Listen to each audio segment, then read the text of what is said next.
এই তুলি, ইমা তুই এই ঘট নিয়ে বসে পড়েছিস কেন? আমি গাড়ি কিনবো, ওর জন্য তো বলতে আছি তুমি টাকা দাও ভিতরে ভরে, তারপর হবে। তাই? তোমাকে একটা সুন্দর জিনিস বানিয়ে দেবো। ওরে বাবা রে, হ্যাঁ, তাই? তোমাকে একটা জিনিস বানিয়ে দেবো। তাই তার জন্য তুমি ঘটে পয়সা পড়ছো? আমি ভাবছি যে কতদিন হবে, আর মনেই পড়ছে না যে কতদিন পর এটা ভরবে। তাই?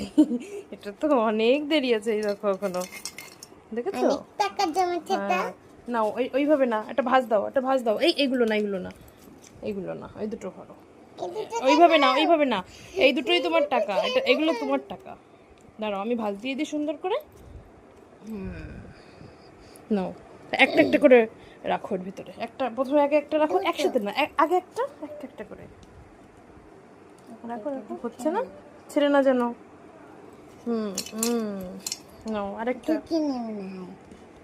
আরে বাবা, পয়সা দিয়ে দিয়েছে ঘটের মধ্যে, এই যে দেখা যাচ্ছে তোমার পয়সা, বের করে নেওয়া যাবে এখান থেকে। দাঁড়াও দেখি তো কত পয়সা ঘটে, দেখি তো। আরে বাবা, অনেক পয়সা হয়ে গেছে তো। নেই, না না না না না, এগুলো ছিল না। এই ঘরটা ভেঙে তুমি কি করতে চাও? আমি তোমার জন্য একটা জিনিস বানাবো। তাই? আমার সোনা মা। খাবো। কুমড়ো খাবো? তাই খাও তো, কুমড়ো ঘর তোমার। আচ্ছা ঠিক আছে, দাও রেখে দিনে ভেঙে যাবে।